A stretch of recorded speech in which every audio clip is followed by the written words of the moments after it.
Amen. One of the main points that I wanted to put across during this camp meeting is that the differences between what Future for America now believe compared to what we teach is so distinctly different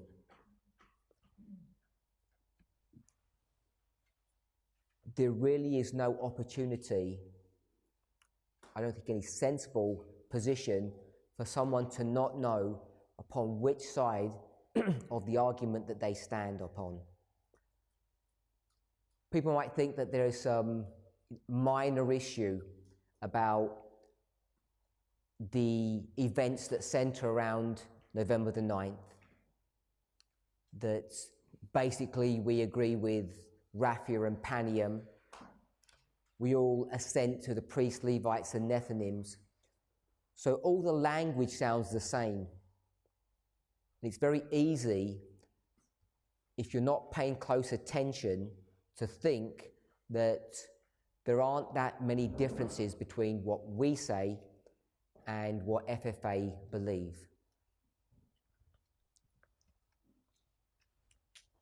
During these presentations,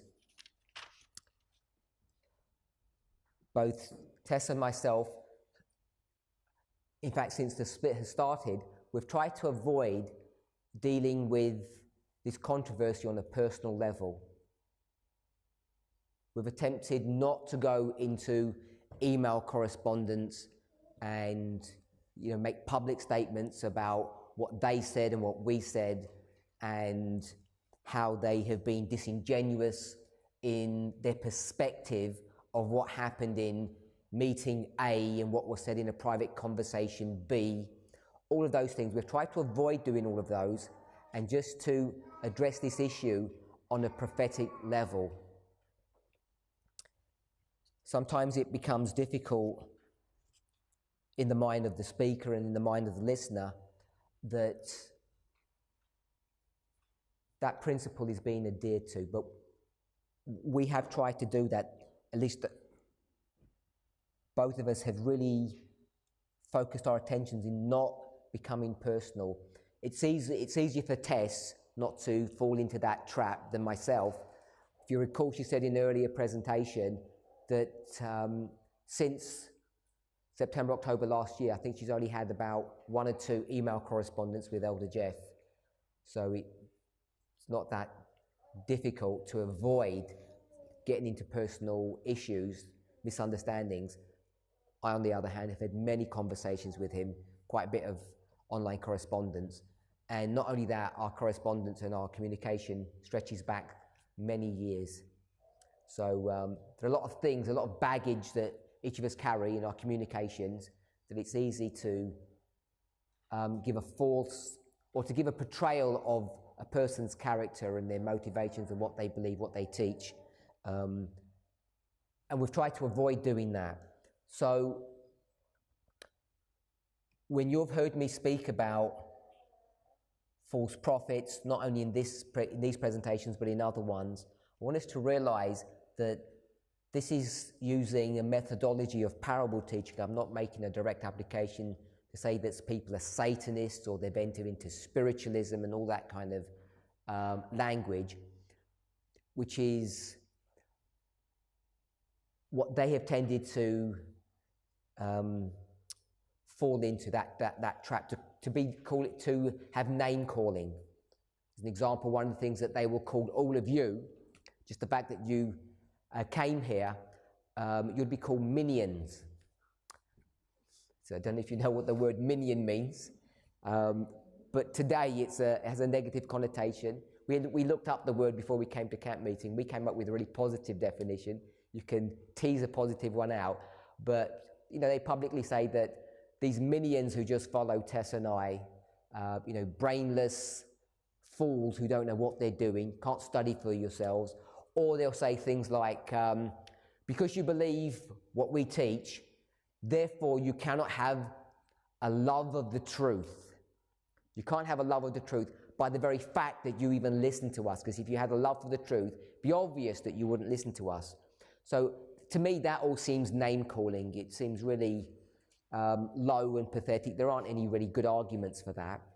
But I want us hopefully to see that there's a distinction between that kind of teaching style, those kind of comments, when I say that this is the kingdom of Satan and this is the kingdom of God, and there are characteristics in how each of those kingdoms operate. God cannot lie, therefore what he teaches is 100% truth, and he obviously can't teach 100% error, otherwise he wouldn't be God. It would be not a definition of God, and he's certainly not going to mix truth and error together. So I've circled what God's kingdom would look like, how it would operate. If you came across someone who was going to represent him, his kingdom, it would be this one here. And I gave you a few examples of where it's absolutely clear when I read what they're saying about you and what you believe. You know that some of the things that they said, half of what Elder Jeff was teaching was true.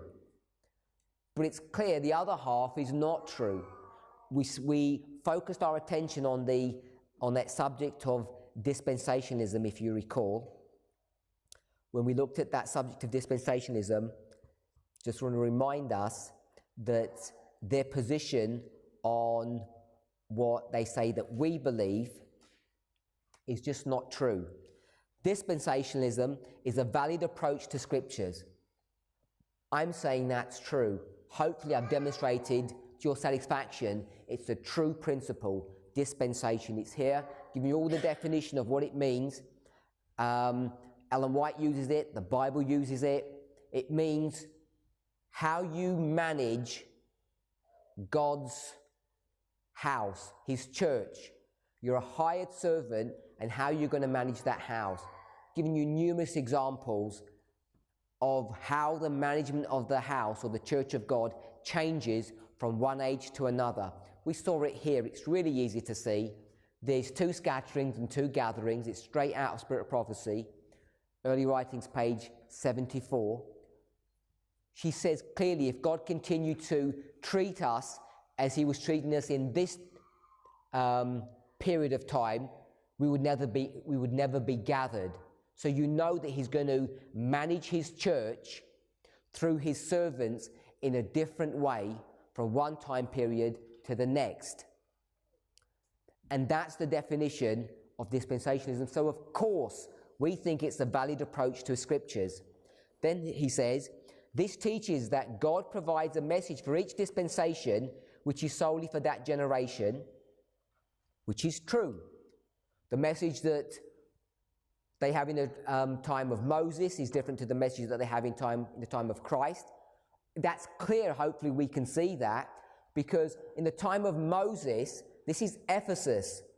And what's one of the primary characteristics of Ephesus? It's that you conquer. Isn't that what Ephesus does? If you go to Revelation chapter 6, verses 1 and 2, it's the story of the seals, and it tells you the experience of that church, how this is a righteous church, arrayed in white, and conquers. Isn't that what happened in the time of Moses? In the line of Moses, they leave Egypt and they conquer Canaan. So it has a characteristic of conquering your enemies, your foes. You go to the time of Christ, are they conquering their enemies? No, they're not. Their dream is to destroy the Roman Empire, and it's not going to happen. So you see that there are differences. Now, we could argue that there is a spiritual conquering as opposed to a literal one, and there is.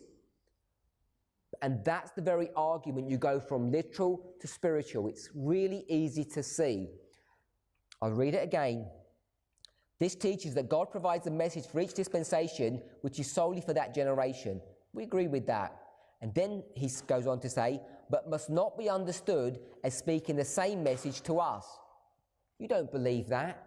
You don't believe that the message that's given to the Millerite doesn't have an application for us. You know it does. And therefore, when he says we don't believe that whatever the story of Christ is teaching has no bearing upon our lives, you know you don't believe that. It's not just me teaching that. That's nothing new. So he's there stating a half-truth and a half-lie. This is his analysis, or someone who has given him this. I'm not actually sure who's writing this, or if it's a summary of his or that group's position. Whoever is making that statement, I'm just going to put them all together. We know it's half right and half wrong. None of you would testify to that. So when they say this is what you believe, this is what this movement teaches, we know it's not true. They're on public record about this statement. This is not my comment. It comes from their side, that this is their analysis of what we are currently doing in our movement. And you know it's not true. Now, they might argue, well, if it's not true, correct us. So if they're listening, this is the official correction that they're going to receive. That we have 30 plus people in this room, and all of us are testifying to the fact that their analysis is wrong. So either they're lying, or they're not listening to what we're teaching, or they're manipulating and twisting what we're teaching. Whatever three options you want to go, they're lying, they're twisting, or they're not listening. All of them are not characteristics of God's kingdom. Because you shouldn't talk about a matter unless you've studied it for yourself. If they had studied it for themselves, they would know that what they're claiming that we believe is not true. So hence I say that they're teaching things that are half right and half wrong. And therefore they squarely fit into this arena. That's why there is a separation between them and us. If you were to ask them, listen to their presentation, go to their camp meetings, they're not going to say anything different. They would say this is just swapped around. And this is us. We've left the platform, we've walked away and fallen into the wicked world below. Each of us have to decide who's right and who's wrong. All I can do is give the characteristics as I see it based upon their own testimony. So I'm reading what they say. God's interaction with each particular dispensation is unique to that generation. Do you believe that? Of course you do. It's unique. It's different. And has no bearing on dispensations that follow. I mean, not even a Laodicean Adventist would assent to that theology. No one you've ever met believed that. Before you joined the movement, you knew that the dispensations of the past had a bearing upon our lives today. I'm not even sure if evangelical Christians would even hold to that view. So that is just a straight lie, because all Christians know, except if you get some really crazy ones, that the Old Testament has a bearing upon our lives today in some shape or form, as does the New. So we can go over and over again. There's this document, they've got a 16-point list of all the things that are bad about what we teach, and it's just a mixture of truth and error.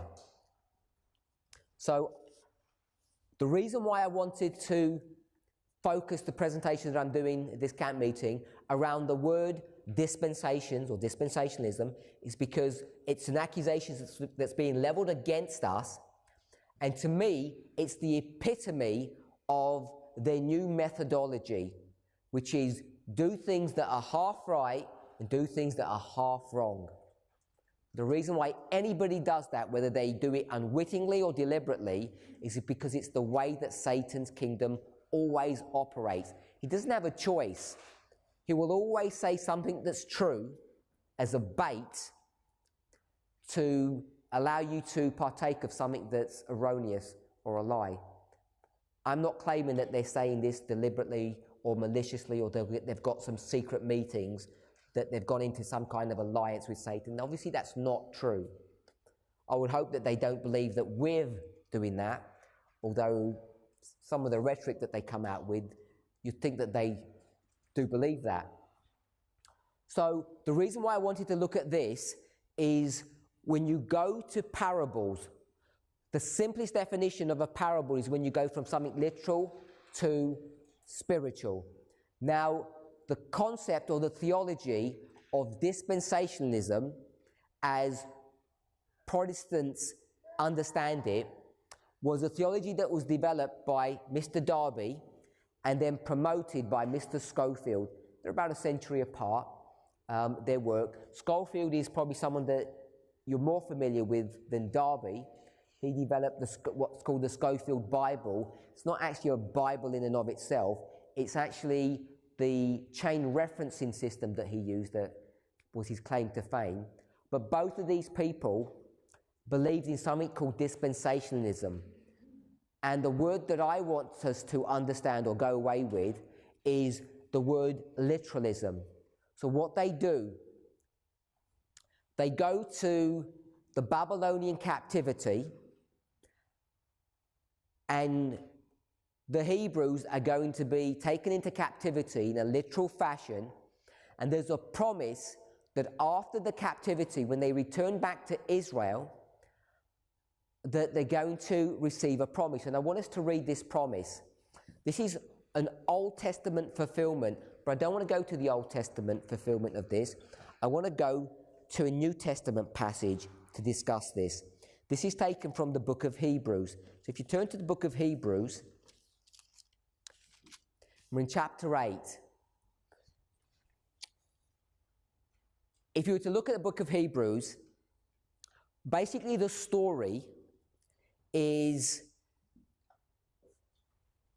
Paul's appeal to the Hebrew people, the Jewish nation, to try to prove to them, to demonstrate who and what Christ is, the Messiah, to try to persuade them that everything that they see going on and what's about to happen is a fulfillment of prophecy. So the whole of the book of Hebrews is really dealing with who Christ is, the identification of him. And he does it in many different ways. In the earlier chapters, he's going to compare their champion, Moses, with Christ. So you'll see a comparison between those people. He's also going to compare Christ to angels. He's going to compare Christ to human beings in general. He then goes to develop his logic, his argument, to say that having established all of these truths, this is now the time period that God wanted you, the Hebrew nation, to stand up, to rise up and do your commissioned work. And what was that? What was the work that they were commissioned to do? To give the gospel. That was what they were created to do. So the time has now come that the Hebrews were meant to give the gospel message to the world. But they're not able to do that. So he interjects the thought to say, even though that was the time, now is the time for you to be the teachers, to go and give the gospel to the world. What must happen first? We're in Hebrews 5 and 6. What must be the first thing that happens? You must be taught first, because you've forgotten who you are. You've forgotten all the rules, all the principles, all your commission. In fact, you've misunderstood all of the Old Testament. Because if you'd read the Old Testament and understood it, you would know that now is the time that you should be teachers. He's really referring to Daniel chapter 9, 70-week prophecy. The gospel commission, the time of probation, is coming to its end, and in these final few moments, God wanted to raise up the Jewish church, the Laodicean church, and tell them to give a message to the world. But because they're Laodicean, they've lost their prophetic message. Before they can do that, God's going to have to teach them. So you can see how he's developing his argument. Then we come into Hebrews 7. Hebrews 7 really is one of the key portions of inspiration that we need to understand, because it clearly shows you that there is a transition happening. Paul recognizes that there has been a transition from one type of ministry to another. This is not the only place he's going to develop his argument. In fact, the other place that perhaps he does it in a more clearer, in a nicer way, we all have our favorite passages, I guess, is in Galatians chapter 4. Use the same argument in Galatians chapter 4. In Galatians chapter 4, he's going to do it in a really pointed fashion. He's going to say that there are two Jerusalems, just like there were two wives, just like there were two sons, two wives, two covenants, two cities, two experiences. Galatians chapter 4, beginning around verse 21. He does this back-to-back comparison. And to defend his ability to do this back-to-back comparison between those who are in bondage, the Jerusalem that's here on earth, and those who are free. This is the two wives. Hagar, the one in bondage. Sarai, the free woman. Jerusalem that's here on earth. There's a Jerusalem in heaven. To identify that there's this back-to-back comparison, he has to address a significant and important point. That the Jerusalem that's here on earth has a priesthood. And that priesthood had been promised to the family of Aaron. And the covenant that had been entered into between Aaron and God was a permanent covenant that would last forever. That's the way it's worded, which in and of itself becomes significant when we start trying to work out what forever means. But to prove, to put into force, put into effect the theology of Galatians 4, that there's a church that's in bondage and that there's a church that's free, that there's a Jerusalem on earth and there's a Jerusalem in heaven, he has to show you that the priesthood of Aaron has been destroyed. And that's what Hebrews chapter 7 is all about. The destruction of the priesthood of Aaron. Now, there's a lot of things that go with the priesthood of Aaron, and one of the things that we've already discussed, already been mentioned, is that it's a male-centric priesthood. And what he does here, he doesn't go ahead and prove something in a sophisticated way. He just states it as a fact. The fact that he states is that God has changed the law. So that the agreement, the law, the deal, the covenant that God made with Aaron, God has just ripped that up and put it to one side. And he's gone into another law now. And this other law is not with Aaron, it's with his son, Jesus Christ. And to give some kind of defense of that, what he's going to go to is the story of Melchizedek. And in the story of Melchizedek, this is going to be the proof that he gives to us that there can be this change of priesthood and what this new priesthood is going to look like. And it's this chapter that becomes so significant to this movement when we start bandying around the word priest. We all call ourselves priests. And it sort of just rolls off the tongue because I don't think we really fully comprehend the significance of what it means to be a priest. Because the only legitimate legal status that you have for being a priest is by understanding the law that's been destroyed here and the law that's been instituted in Hebrews chapter 7. If you can understand, repeat and enlarge. So all of this is happening in the history of Christ. There's an old vanguard, an old priesthood, and there's going to be a new priesthood. And that history, that dynamic, has to be brought into our own. So there's going to be a destruction of an old priesthood, which is the priesthood of Seventh-day Adventism, the priesthood of men, where men lay hands upon one another all through this history. And there's going to be a new priesthood now, the priesthood after the order of Melchizedek. And anybody can be that type of a priest. You don't need to have some heritage or some educational training or any kind of prior history. All you need to do is be righteous in your own stead. And that's the argument that Paul's going to develop here. Then he goes into chapter 9 and he's going to explain about the development of this change of location from the Jerusalem that's on earth to Jerusalem that's in heaven. It's not going to use the symbol of Jerusalem, it's going to be used as a symbol of the sanctuary. And in between chapter 7 and chapter 9 is chapter 8 where we're at. And he says, because, Hebrews chapter 8 verse 1, because we've got this new priest, this is what we can say. Now of the things which we have spoken, chapters 1 to 7, specifically chapter 7, this is the sum, this is the conclusion of everything that I've taught so far. We have such a high priest who is set on the right hand of the throne of the majesty in the heavens. So he's going from earth to heaven.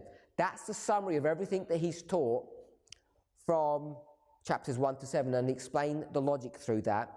We're in chapter 8, spoken about chapter 9. Chapter 10 is a continuation of chapter 9, all about the sanctuary service. And what is his appeal in chapter 11? What do you have to do? You have to have enough faith to believe everything that he's taught you thus far. If you don't have enough faith to believe that, you're not going to be saved. And the reason that you can have so much faith in this history, this experience that he's speaking about, is what? What's the evidence that you can have all this faith? He's going to list all those people from the past, and he's going to say what? They had enough faith to believe all of these things, and therefore you can. We read a passage a few days ago that what had Moses received when he went up the mountain besides the Ten Commandments? What had he seen? What he received? It wasn't just the Ten Commandments, it was also the plan of salvation. And the glory that shone from his face, it wasn't just the glory of the Ten Commandments. What glory also was that? It was the glory that shone from Calvary, if you remember that. So we know that Moses understands the plan of salvation, which therefore means, if he understands the glory of the cross, he understands the book of Hebrews. So when he says in chapter 11, look at the faith of all of these people, he's saying, if Moses can believe it, if Abraham can believe it, if all these people can believe it, what problem do you have with believing all of this? Because it's harder for them than it is for you, because they had to see by faith. And it's happening before your very eyes, all of these things. So you actually even don't need faith. That's what Hebrews 11 is dealing with. We're in Hebrews chapter 8, and what he's going to do is he's going to give the evidence now that Christ is this new high priest. Verse 2, a minister of the sanctuary and of the true tabernacle in heaven, which the Lord built, created, set up, not human beings. I want us to see an important principle here. Is the tabernacle that's in heaven good or bad? How do you know it's good? What does it say in the verse that makes you say it's good? True. Can we see that? It says it's a true tabernacle. If that's a true tabernacle, what's the other one? It's a false tabernacle. Did it say false? Who instructed Moses to build that tabernacle? God. Was it built after a pattern? Yes. Was it perfect? Yes. Why do you call it false then? Why do you call it false if it was so good. The reason you call it false, my sister says parables, is because even if you didn't understand parables, even if you don't believe in juxtapositioning, even if you don't believe in compare and contrast, see what the point that he's making here. You can see it in the verse. If you don't like seeing it in the verse, keep your finger here and go to the book of Galatians, because we have to take line upon line, verse upon verse, proof text. Let's proof text this. If you're not happy to call the tabernacle on earth false, because that's the opposite of true. We're in the book of Galatians. We're in chapter 4. I already mentioned this, but we're just going to read the verse. We're in chapter 4. The section begins in verse 21.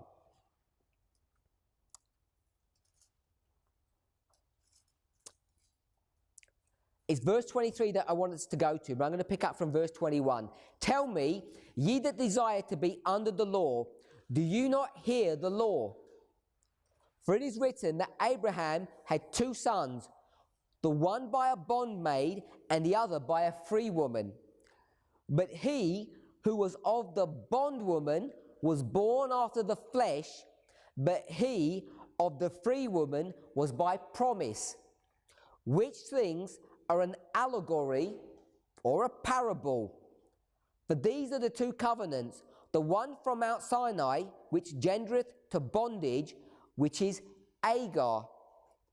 For this Agar is Mount Sinai in Arabia, and answereth to Jerusalem, which now is, and is in bondage to her children.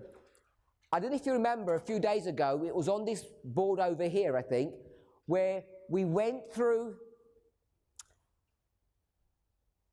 how parables would work. And we spoke about the Sermon by the Sea, and what can you compare that with? Sermon on the Mount. That's Matthew 13. You're going to compare with Matthew 5. Matthew 5 is the Beatitudes. Beatitudes means good news, good message, good mountain. So if that's a good mountain, what can we compare that mountain with? A good mountain. What's another good mountain? The name of that one. Mount Gerizim. Mount Gerizim and this mountain are not the same mountain, but because they're both good, there's both a good sermon on them, we can compare them. Now, if you've got Mount Gerizim, which is a good mountain, you can compare that to which mountain? Mount Ebal. Because Mount Ebal is a good or bad mountain? It's a bad mountain. It's the blessings and the cursings of the book of Deuteronomy, which takes you to the book of Leviticus, the blessings and the curse, 25:20. So now you've got from the sea to the Mount of Blessings, to Mount Gerizim, to Mount Ebal. And then we're in John chapter 4, you remember? John chapter 4, they're having a conversation, and they're in the valley, and it's Jacob's well there, and the Samaritan woman's going to point to the top of a mountain where her temple is. And what mountain is that? That's Gerizim. And she says, isn't this a good mountain? Compared to what? Your mountain, speaking to Christ. What is Christ's mountain? That's Mount Zion. Now we've gone to a totally different mountain, now Mount Zion. So she's going to compare the Samaritan temple with the temple on Mount Zion in Jerusalem. And Christ says, they're both bad. None of them are fit for purpose. One of them used to be good. One was the Mount of Blessing, Mount Zion, not Mount Gerizim. Mount Zion was the Mount of Blessing, and Mount Gerizim, your mountain, was the Mount Curse. Because you're a Samaritan, you've got a false religion. But now they're both not fit for purpose. There's a new way of entering into salvation. Now, if you were struggling to jump through all those hoops, that's exactly what Paul does here. We've just read it. Don't know if you noticed. He says, you've got these women, 2 wives. One is a bondwoman, one is a free woman. Then it says, verse 23, but he who was of the bondwoman was born after the flesh.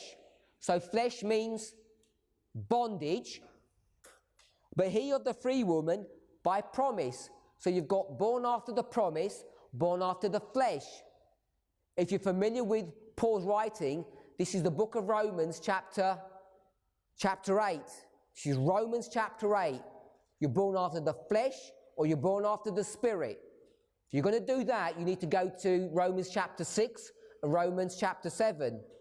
If you want to understand what Romans chapter 7, that man who's doing all those struggles, to understand who he is, you need to understand if he's born of the spirit or if he's born of the flesh. So Paul uses the same imagery in all of these stories. Verse 24, which things are a parable? For these are the two covenants. What are the two covenants? Bondage, freedom. Flesh, promise. Old covenant, new covenant. For these are the two covenants. The one from Mount Sinai, which gendereth to bondage, which is Agar. So the covenant at Mount Sinai, let's not ask Paul. Let me ask you. God is going to take you out of Egypt. He's going to give you a covenant at Mount Sinai. Was that a good covenant or a bad covenant? That was a good covenant. Would God do anything bad? No. He's not going to enter into a bad covenant. So he, in good faith, is going to enter into a good covenant with you. This is the covenant of Mount Sinai. Was it a good or bad one? It's a good covenant. What does Paul say it is? It's a bad one. He says what is good, he's going to turn it into bad. So you need to understand why he says that. I don't want to make that point. Just observing that things that are good can become bad. Just like Gerizim can be good, then become bad. Mount Zion was good, becomes bad. Can we see from John 4 that Mount Zion, Jerusalem, the temple, becomes a bad mountain? Because you can't find salvation there. It says not on your mountain and not on the Jews' mountain. You can't find salvation, you find a new route. So we can see that that mountain is not good. It's going to make the same point here. So the mountain of Sinai becomes a mountain of bondage. Then he says, for this Agar is the wife, bondage. Then she has a son called Ishmael, bondage, born of flesh. This is Mount Sinai, bondage, which is in Arabia. And then it says, which answereth. So what does it mean, which answereth? If you've got marginal reading, in my Bible it says, the same rank as, or it's equal to. What is Sinai equal to? Jerusalem, which is Mount Zion. So can you see how he jumps from wives to children, to covenants, to mountain, to another mountain? So is Mount Zion a good or a bad mountain? It's a bad mountain. Right here it says, which equals Jerusalem, which now is, and is in bondage with the children. Who are the children of Jerusalem?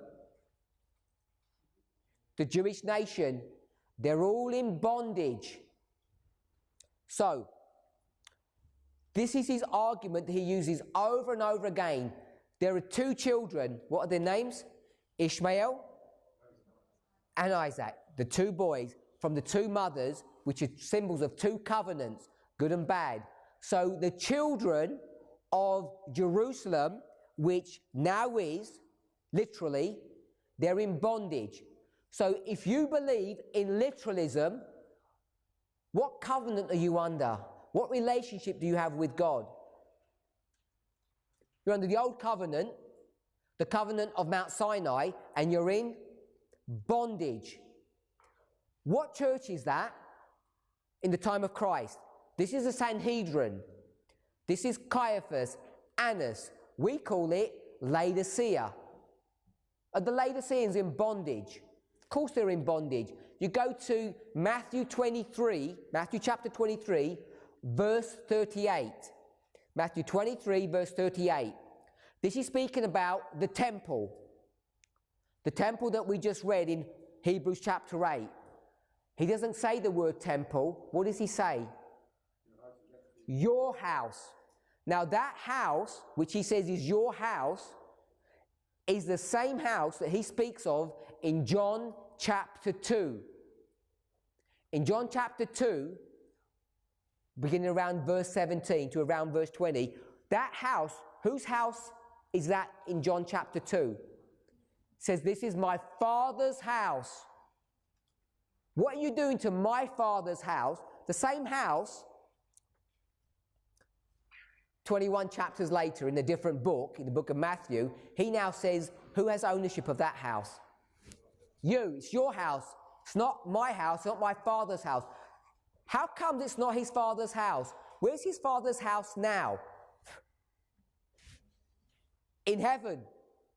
If we're going to say it's the temple, it says Jerusalem, we didn't quite get this, verse 26, Galatians 4:26, but Jerusalem which is above.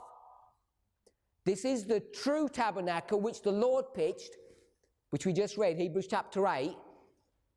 So this Father's house has moved location from earth to heaven. And has Christ died yet?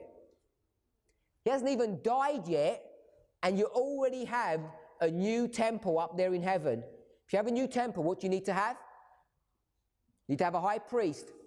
Christ is already the high priest here on earth, and he hasn't even died yet. Just want us to see that. So when he goes into the trial, who's he confronted with?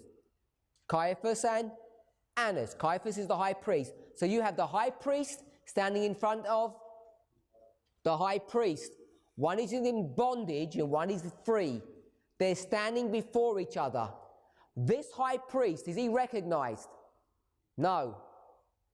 Does he recognize Caiaphas? Kind of.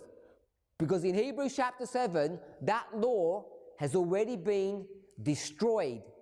So Caiaphas isn't even a high priest.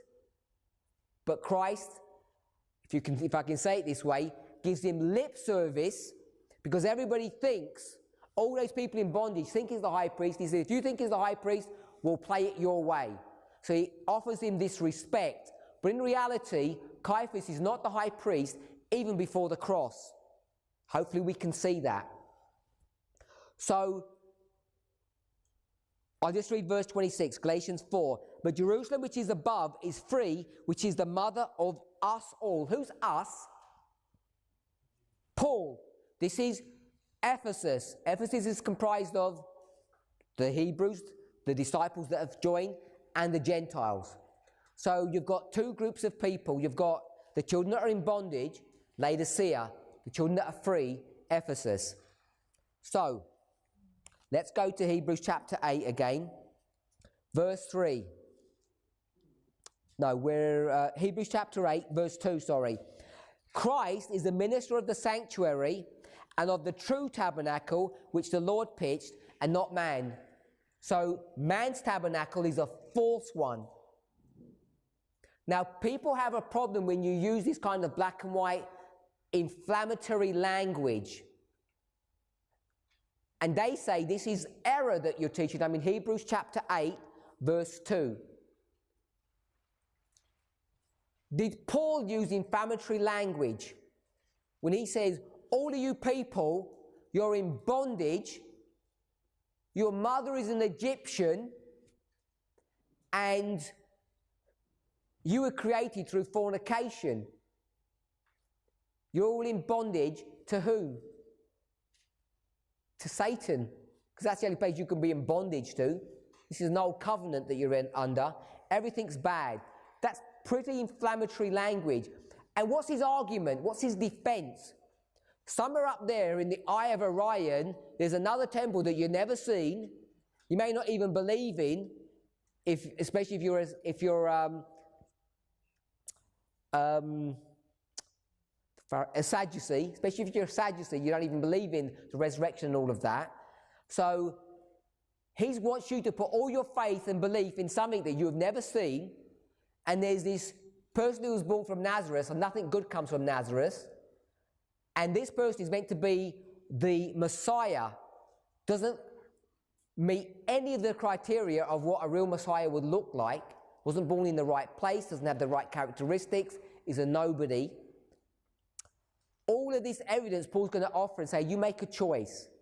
Can you see how hard and difficult it is for someone to actually have enough faith to do all of that?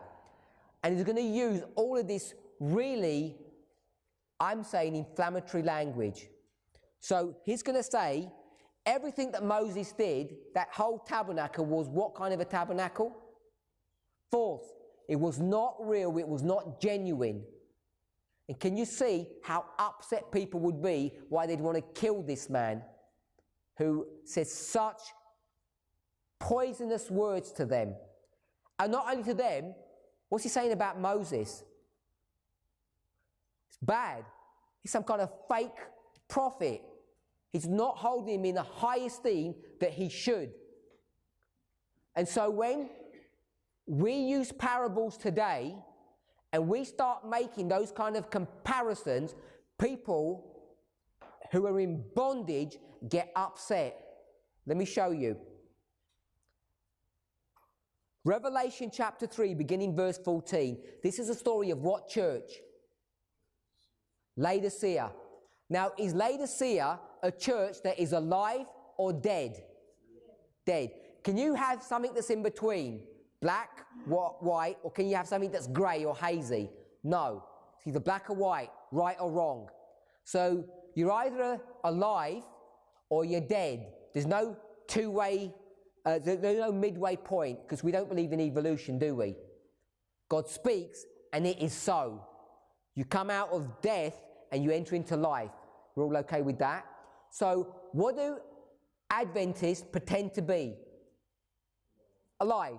What are they really? Dead. And therefore they have the appearance of being lukewarm. So I want to contend, if you've never thought about it before, that a Seventh-day Adventist Laodicean is not lukewarm. There's no such condition. That might be like a zombie. You know, you're dead, but you're walking. You're the walking dead. There's no real zombies in this world. They don't exist. Fragment of people's imagination. So you can show that if you went to Matthew 23. You've got dead people who are in a coffin and they're all rotten, all decayed. And what does it look like on the outside, these coffins? They don't call them coffins, they call them sepulchres. They're all white so that it gives this fake impression that it's all clean and righteous and beautiful. But inside, it's dead men's bones. And dead men's bones equals two things. What? Hypocrisy and iniquity. That's what a Seventh-day Adventist Laodicean is. Hypocrisy and iniquity. We're doing sin. What sin do Seventh-day Adventists do? What sin, what criminality are they doing? They don't understand the times in which they live. It's as simple as that. It's not what they eat or drink or wear. They have no idea about what their job function is. Because when the time comes that we're supposed to be teachers, what do we need? We need someone to come and teach us. We need someone to come and teach us. It's the same story that we read or we spoke about in Hebrews chapter 5 and 6. The history is repeating. So we're people who don't understand our own job function, teachers. That's the iniquity that we are committing. That we're supposed to be teachers and we're not. And that is sin. Hypocrisy. What's the hypocrisy? We claim to be good, but we're bad. We claim to be the solution to the problem, and what are we? We're the problem. We say we're free, but what are we? We're in bondage. This is the criminality of a Laodicean. Now, that was Revelation chapter 3. If you go to Revelation chapter 2, maybe we'll turn to Revelation chapter 2. Maybe we're not familiar with these verses. Sorry, not chapter 2. We're still in chapter 3. Chapter 3, verse 1. This is Sardis. So I want to put Sardis on the timeline. Sardis is the church that comes in at the time of the end, 1798, if you like. And unto the angel of the church of Sardis write, these things saith he that hath the 7 spirits of God and the 7 stars. I know your works, that thou hast a name, that thou livest and art dead. So works are what you do, things that you do, the actions that you practice. What condition are you in? Last part of the verse. They're dead. So your actions are all actions of what kind of a person? A dead person. So these are all actions of a dead person. Can dead people move around? In real life they can't, literally, but spiritually can they? Yes. When you're dead for any length of time, what do you turn into? Bones. What's the definition of bones? Iniquity, hypocrisy. So you're dead people. But what do you claim to be? You have a title on your forehead. What's your name? Sardis. That's your name, Sardis. And what does Sardis mean? Last part of the verse, it says, you have a name that says you're alive. Your name says you're alive, but your works say that you're dead. What are the works that you're doing?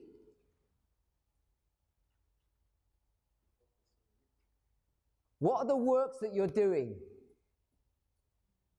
You're supposed to be teachers, and you're not teaching. So these dead works are not what you eat or drink or wear. These are prophetic, important subjects. Sardis is the time period of what we call the Millerites. Now the Millerites, where do they come from?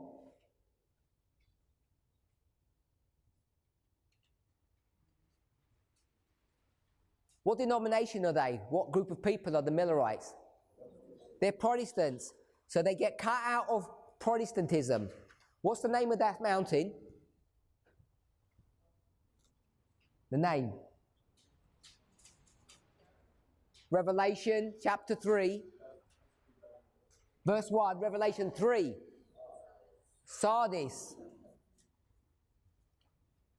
So they're going to be cut out of Sardis. What's Sardis' problem?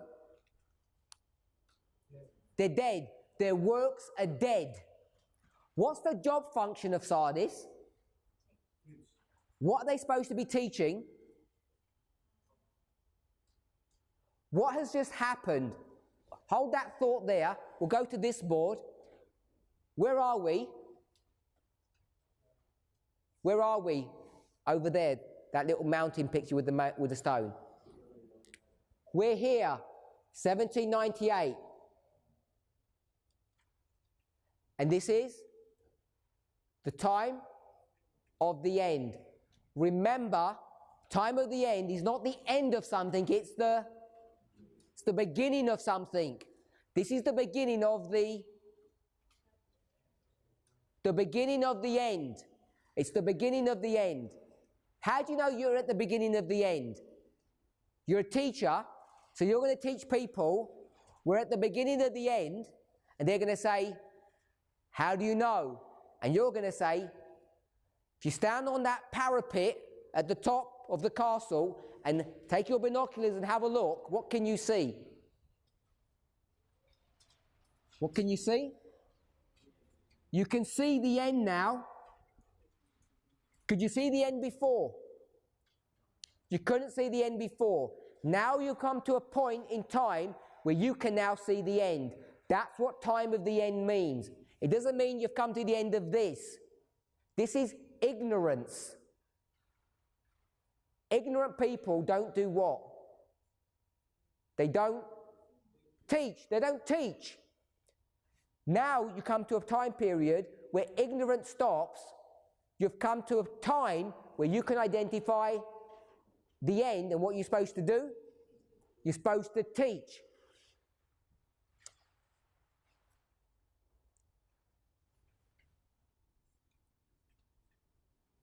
We saw this in Hebrews.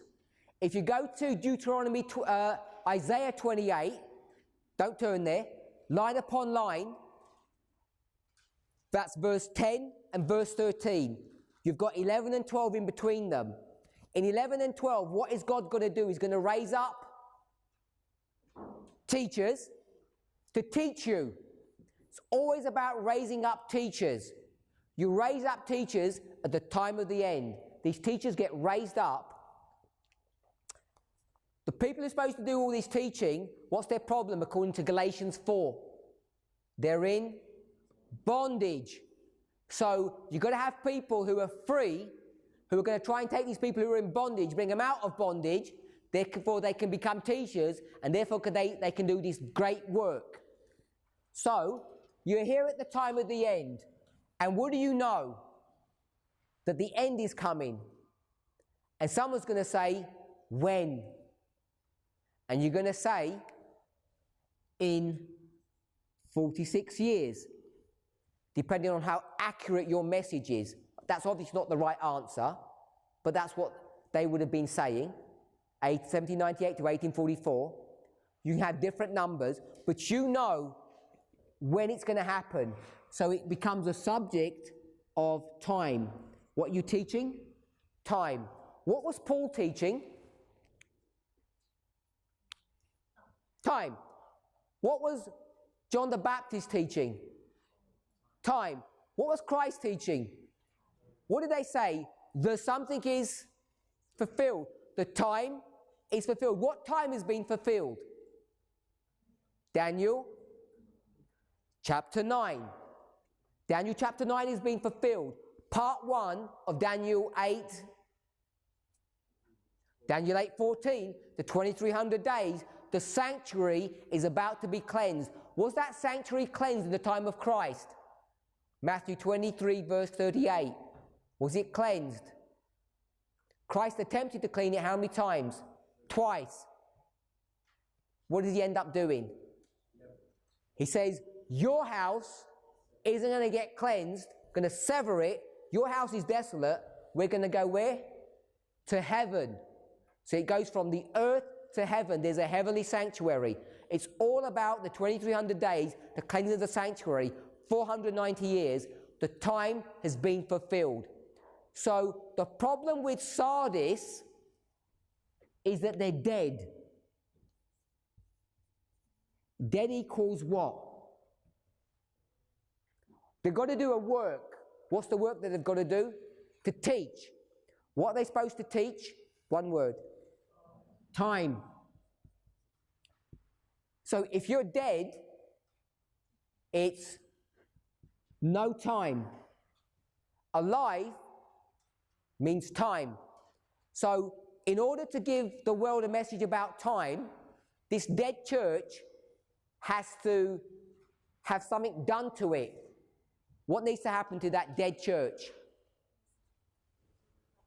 A stone is going to be cut out from that, and that stone is what we call the Millerite movement.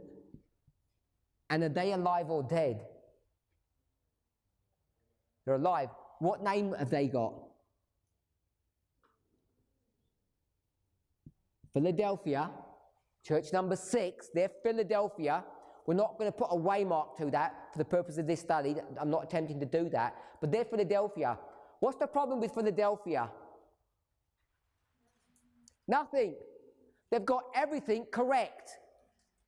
We might call that human, the Bible says brotherly love. What does brotherly love look like? Is it giving each other hugs and treating each other nicely? That's not what brotherly love is. What is brotherly love? It means everyone being on the same page, having the love for the truth. What is the truth? Time. So Philadelphia, it's the love of time, which is the truth. This is the brotherly love that they have one for another. They can argue, they can fight, they can do what they want, they can mock each other, but they have this one thing that binds them together, and it's the subject of time.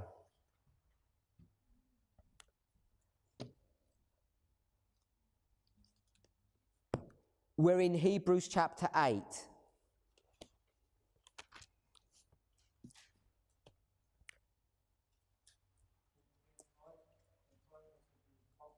Sorry? Yes, it's the culmination of an event. In this story here, it's the time of the 2300-day prophecy, the 1335, the 2520. It's a prophetic time period. Yeah, so it's all about prophecies. So, we've got a problem with Sardis. Who's the prophet of Sardis? Miller. We seem to have we're not sure about that? Or we don't like calling him a prophet? God's angels came to this person's mind and directed him to the right place to give the right message in the right way. So you've got Sardis, and he's a prophet. This is Miller. So Miller is the prophet for Sardis. Obviously, he comes into Philadelphia. Why would we say he's the prophet of Sardis?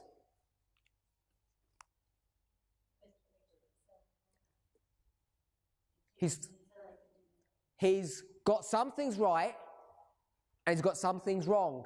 Because connecting with this subject of the love of time, you've got to also have a love of what other issue? Geography. You've got to know what the sanctuary is. So he gets all the timing correct, but what does he make a mistake on? On the sanctuary, on the geography, which is connected to the time prophecy itself. So he's not doing things correct.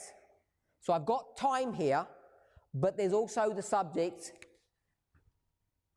I'm going to call it bad geography.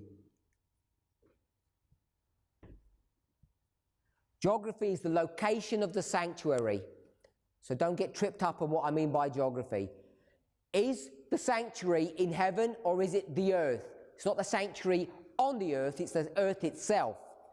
We're okay with that? So when you cleanse the sanctuary, you're going to destroy the earth by fire. Peter speaks about that. So he's going to get this, there's this problem here about geography and time. Because Sardis has got both of these problems, haven't they? Because that's where Miller got this idea from. So he's the prophet in this dispensation. Even though I've said that the Millerites are Philadelphia, Sardis is this time period. 1798, and I'm going to go to 1850. Put 1844 here, and Philadelphia would be tucked into this history as well. So he's the prophet for this time period, if we're okay with that. Which prophet follows him? Ellen White. And this is the prophet of Laodicea. So Laodicea, what's the problem with Laodicea?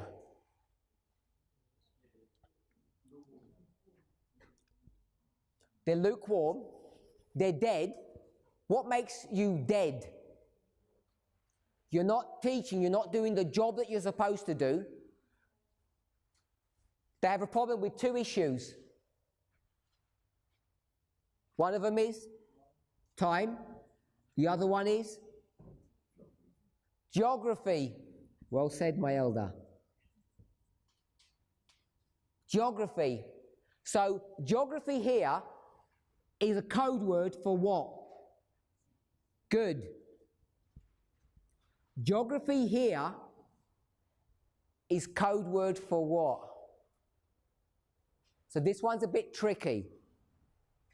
So I'm going to put a few words here to give us the idea.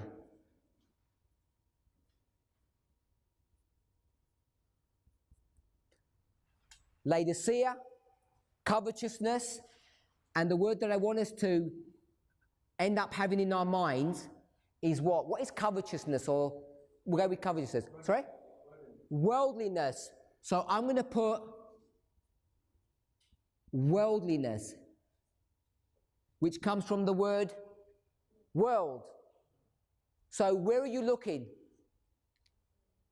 At the world. Where should you be looking?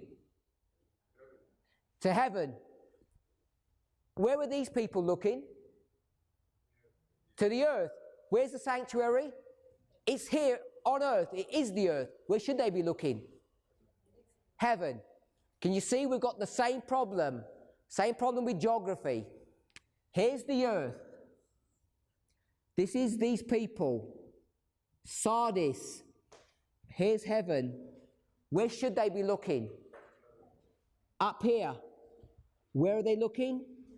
Down here. This is a sanctuary. This is us. Laodicea. Where are we looking? We're looking on earth. We're covetousness. We're looking at the dollar sign. We're looking at our houses, our cars, our education, everything that makes life comfortable. That's what the Jewish people did, isn't it? Yeah? I think we read this, with Sister Brittany's presentation. When they went to Babylon, what should they have done when they went to Babylon? Because God says, don't resist, don't fight. You're going to stay in Babylon for 70 years, so make your homes there. Did God want them to go all the way to become Babylonian citizens and take their passports? No. Had they made that mistake before? Where? Egypt. Good. This is Joseph. He says you can stay here for a little while, but they settled down. They became Egyptians. When they were in Babylon, they should have maintained their religious belief system. Did they have the freedom to do that in Babylon? They did. They were afforded the right to keep their religion, but they didn't want to.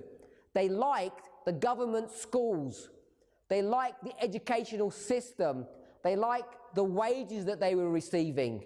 All in Babylon. They became assimilated. So when the time comes to say we want to leave, all those Jewish children that have grown up, what did they say? We're not even Hebrews anymore. Our affiliation is with the Babylonians.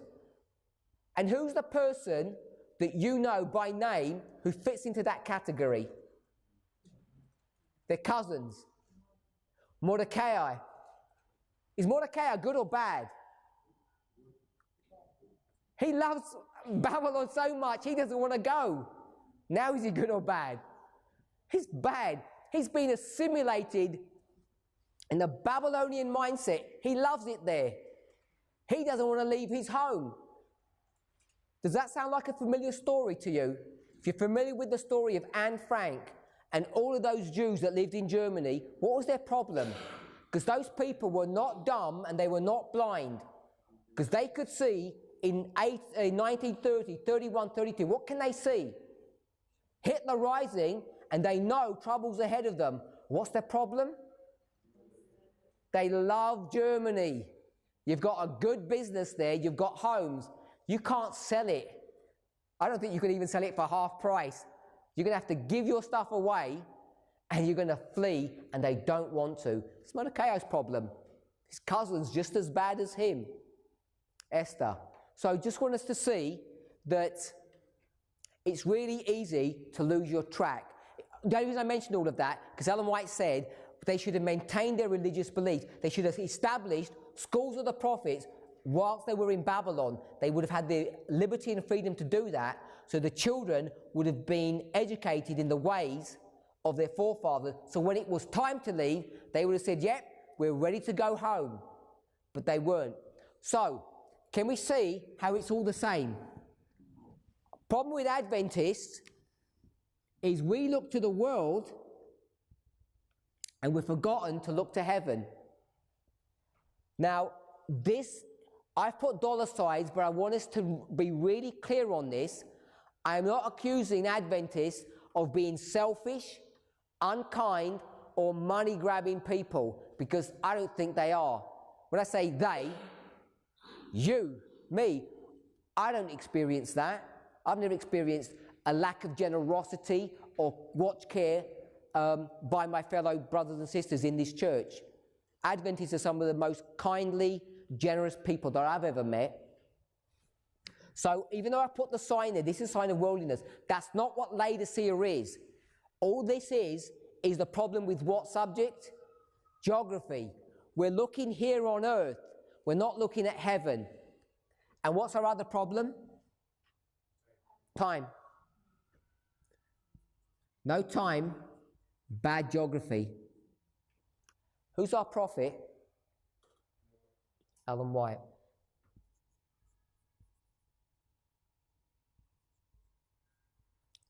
What's she going to teach us? Going to teach you no time. Good or bad? It's a bad thing to teach you that there's no time. She's going to teach you no time, and she's going to say, we're not going anywhere quite yet. And if you ask her, well, when are we going to leave? When we're going there, what's she going to tell you?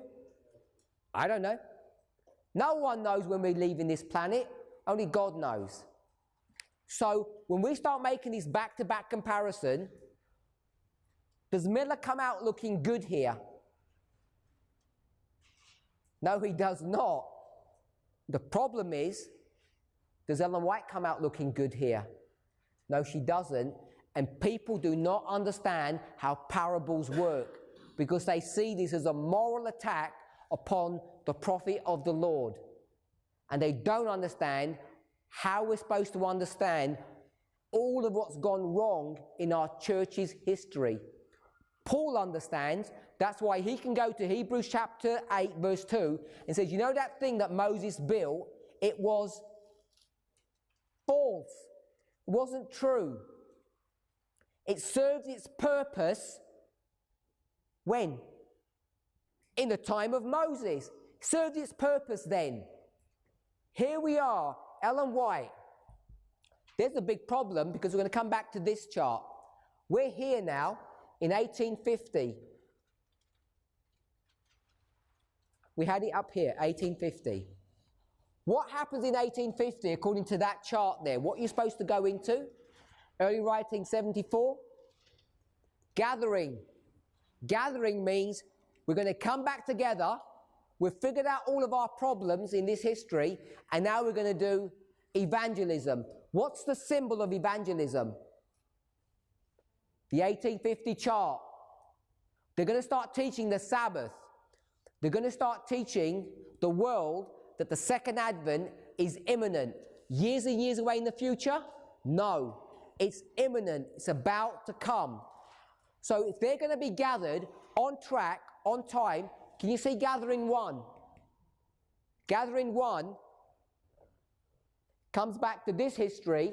The Philadelphians, the Millerite movement, what have they got correct? Subject of time. So when we start talking about the gathering here, and they say second advent's about to come, what must they provide? They have to provide time. So this is using line upon line methodology, dispensationalism used correctly to demonstrate and to prove that they should and would have worked out when the second advent was coming. They would have worked that out. And Laodicea then would have become a good word or a bad word? Would it become a good word? It would have become a good word. You can take all of this understanding and turn it into good. It's the church that's going to be judged, or that's going to be judgment, all positive, all good. So when you can show that, what ends up happening is they're supposed to do this mission, the second advent's going to come, and what do they end up deciding to do? Turn their attention, because Christ is about to come out of the most holy place, and they're going to look where? Here on earth. They're going to get wrapped up and tied up in earthliness or worldliness. Who drives that? Who makes that happen? Satan. If you go to early writings and you go to around the middle of the book, the chapter title is called Covetousness.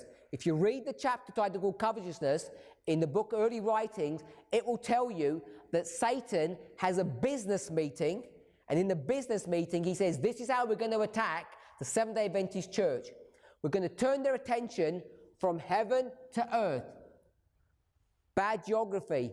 And the way we're going to do that is by introducing thoughts and ideas that we don't know anything about time. We're going to stop here, have a short break, and we're going to come back. Let's pray. Our Heavenly Father, we thank you for your goodness and mercy. Help us, Lord, to understand how parables work so we can juxtapose the life and work of the prophets that you have given to us. As Paul used this methodology, not to discredit people, not to throw them under the bus, not to make them look bad, but to uplift your name and your glory and your message. May we too follow in his footsteps. We ask and pray in the name of Jesus. Amen.